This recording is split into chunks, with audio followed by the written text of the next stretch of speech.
中國國家副主席習近平2月13號到17號訪問美國。習近平喺訪美行程相當之緊湊，14號同美國總統奧巴馬、副總統拜登、國務卿希拉里以及係國防部長帕內塔會晤，討論美中貿易、經濟、軍事等議題。佢15號拜訪國會，同參眾兩院議員會面。民主共和兩黨嘅議員對習近平提出關於中國關押政治犯、藏人自焚、知識產權以及係敘利亞等尖銳嘅問題。習近平後嚟係應美中貿易全國委員會嘅邀請，發表咗呢一次訪美行程唯一嘅公開演說，呼籲美國尊重中國響亞太地區嘅核心利益，並且要求美國反對台獨以及係藏獨，堅持一個中國政策。結束咗華盛頓嘅訪問之後，習近平前往愛奧華州嘅小鎮馬斯卡廷，拜訪曾經喺1985年嘅時候曾經接待過佢嘅一個美國家庭。佢感性嘅回顧當年作為一個地方官員嘅時候首次訪美嘅感受。與會嘅馬斯卡廷居民亦都對習近平嘅記憶力留下咗深刻嘅印象。而喺習近平訪美期間，一直有抗議者隨行，包括藏人以及法輪功等團體。中國商務部指出，有500多名嘅中國企業同習近平一齊訪問美國，總共簽署咗271億美元嘅採購合約。對呢一位來訪嘅未來中國領導人，美國民眾紛紛提出建議。Pay attention to our class system. You know, China was interesting to me because it's either rich or poor. There's really no middle class. They're rich or poor. I think his focus should be what is middle class, and how can we define that in China? You know, I was there in 2000 teaching English, and it was the overall consensus with the people was, I want to be a powerful country. I wish my country was powerful.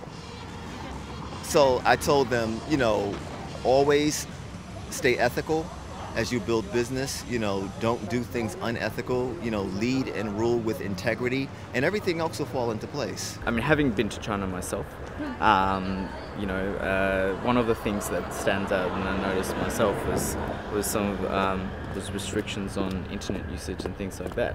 So, and I think that perhaps, you know, when he comes to America and he is able to experience how a lot of things are, well, information is easy to access. There's no evil in that. If you expect to survive as a country, you are going to have to control your pollution. And you have a lot of people and you have a lot of people to hurt if you don't do that. So yeah, very much so. Right, and that'll happen as you mature. And we can help you with that because we've been down that road. What can the Chinese president do for this need? I don't know. Any place you would suggest him to visit? California. Why? We're not doing too well. So you want him to come and take a look? I suppose. I mean, I don't know. I think anywhere where he can see that things aren't doing too well, just like the president here. Hu Jintao's coming?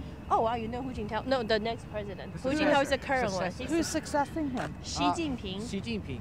When's this happening? I didn't hear about Later this. this year. Later. Yeah. So is it elections or just the parliament decided? Not the parliament, it's the party. The Communist party. Party. Yeah, right. They decided. They Okay. decided. So it's You gonna know, be I did him. not know that. As far as I'm aware, it's pretty stable and been improving, I think. At least, I guess the only thing I can think of off the top of my head is that with the Beijing Olympics and bringing so many people from all over the world into China and shining a different kind of light on the country. I don't think they can be a superpower and still do some of the things to their citizens. I just think that's wrong. So you mentioned some of the Chinese citizens that are in jail, the people who are protesting some of the government actions. You know, we need to exert some pressure, saying, you know, if you want to be part of the superpower thing, if you are going to be it, then you're going to have to act like it. And superpowers don't put their own people in prison for just political differences. I think they should be discussing human rights and how to make sure that all people can live and work in good conditions. I think there are aspects of capitalism that could help China and certainly our relations. You know, if they picked up those things and free speech and human rights and all those sorts of things that we support, I think we're getting there, and hopefully China is too. Not more so than Iran and North Korea. You know, those are the two ones that I think that they probably need to keep their eyes on, is North Korea. You know, those unstable governments. China seems to have a real stable government. You know, they economically seem like they're going more toward capitalism, you know. over there and stuff. So if anything, they more so our allies now. Well, actually, we were just discussing amongst ourselves because we saw a group of kids from Beijing here, and his question was, is that possible nowadays for Chinese people just to travel, or do they still need to have permission?